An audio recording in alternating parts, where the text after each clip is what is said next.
Bertemu lagi dengan Bu Dini di sini dan kalian di sana.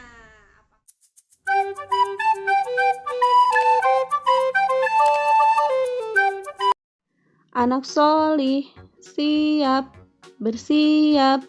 Oke, silahkan siapkan tematik 8-nya. Kita masuk subtema 5, yaitu tentang bencana alam. Apa itu bencana alam? Bencana alam adalah peristiwa alam yang merugikan manusia dan lingkungan. Bencana bisa dibagi menjadi dua, yaitu bencana karena alam dan bencana karena ulah manusia. Contoh bencana alam karena alam yaitu gunung meletus, angin topan, dan gempa bumi. Nah, jadi bencana karena alam ini murni karena alam ya, atas izin Allah Subhanahu wa Ta'ala. Nah, bagaimana caranya kita bisa tetap tenang? Contohnya menghadapi gempa bumi. Nah, Bu Dini ada videonya. Silahkan kalian simak ya. Cara mengantisipasi saat gempa bumi agar kita tetap tenang. Silahkan ditonton ya videonya. Apa yang seharusnya kita lakukan? Tetaplah tenang, jangan panik, dan ikuti langkah-langkah berikut. Berlindung di bawah meja atau perabot lain yang kokoh. Jika tidak ada meja, merunduk dan lindungi kepala Anda dengan bantal atau lengan Anda. Jauhi gelas, kaca, jendela, atau apapun yang mungkin menimpa Anda. Tetap di dalam ruangan hingga guncangan berhenti dan keluarlah jika sudah aman. Matikan segera gas, listrik, dan air. Jangan lupa selalu memakai alas kaki. Jangan menggunakan lift. Jika sedang di luar, jauhi gedung, pohon, papan reklame, lampu jalan, atau jaringan berkabel. Jika sedang berkendara, menepi dan berhenti segera. Tetap tinggal di dalam kendaraan. Hindari berhenti di dekat atau di bawah bangunan, jembatan, pohon, atau jaringan berkabel. Jika terjebak di dalam reruntuhan, jangan menyalakan api. Tutup mulut Anda dengan sapu tangan. Jangan bergerak atau apapun yang menimbulkan debu. Munculkan suara pada pipa atau dinding sehingga tim SAR dapat mencari posisi Anda. Ingat, yang penting tetap tenang dan jangan panik. Jika kita tenang, maka resiko yang tidak perlu dapat kita hindari. Jika terjadi gempa, begitu banyak bangunan yang rusak, ada juga korban yang terluka atau terjebak dalam reruntuhan. Nah, apa yang harus kita lakukan? Waspada gempa susulan, dengarkan informasi dari radio atau televisi, jangan terpengaruh kabar bohong, jauhi area yang hancur, kembalilah ke rumah jika pihak berwenang mengatakan kondisi sudah aman.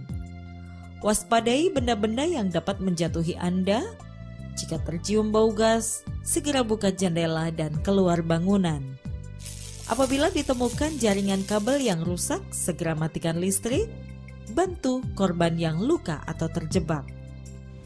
Ingat ya, gempa bumi tidak bisa dihindari, namun dapat kita siasati. Tetap tanggap, tangkas, tangguh menghadapi bencana.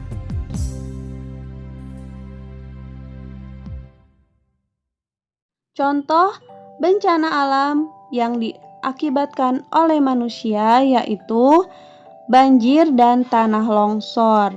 Menebang pohon sembarangan dapat menyebabkan bencana tanah longsor. Membuang sampah sembarangan bisa menyebabkan bencana banjir. Allah Subhanahu wa Ta'ala berfirman, telah tampak kerusakan di darat dan di laut disebabkan perbuatan tangan manusia. Allah menghendaki agar mereka merasakan sebagian dari akibat perbuatan mereka, agar mereka kembali ke jalan yang benar. Quran Surat Ar-Rum ayat 41. Jadi Allah menurunkan bencana longsor dan banjir ini supaya manusia merasakan akibat dari perbuatan mereka. Nah, Allah tuangkan dalam Quran surat Ar-Rum ayat 41. Ketika terjadi bencana alam, baik itu karena alam ataupun bencana karena ulah manusia, tentunya akan menimbulkan korban. Nah, dalam membantu korban bencana alam, tentunya diperlukan kerjasama. Apa itu kerjasama? Kerjasama adalah kegiatan yang dilakukan bersama-sama. Dengan kerjasama, pekerjaan akan cepat selesai. Perhatikan gambarnya. Itu ada keluarga Salman yang ingin membantu korban banjir. Mereka membagi-bagi tugas.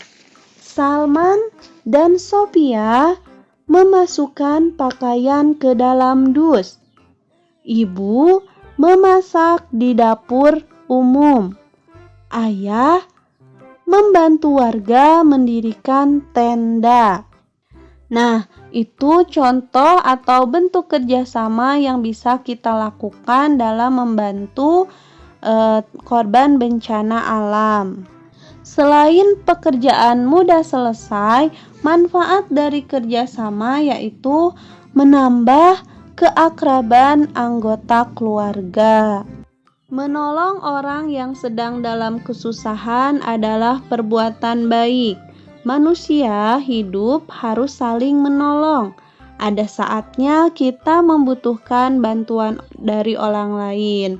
Begitu pula sebaliknya, ada saatnya kita harus membantu orang lain yang sedang kesusahan. Allah Subhanahu wa Ta'ala berfirman, "Berbuat baiklah, sungguh Allah menyukai orang-orang yang berbuat baik." Quran surat Al-Baqarah ayat 195. Jadi, ketika kita bekerja sama menolong orang yang tertimpa musibah, insya Allah kita akan mendapatkan pahala dari Allah Subhanahu wa Ta'ala. Nah, siapa yang mau mendapatkan pahala? Oke, kita semua tentunya mau ya mendapatkan pahala dari Allah. Nah, anak solih, cukup sekian materi pertama di subtema 5 hari ini. Nah, nanti kita lanjut materi yang kedua ya. Tetap semangat dan jangan lupa tersenyum. Oke, selamat mengerjakan. Wassalamualaikum.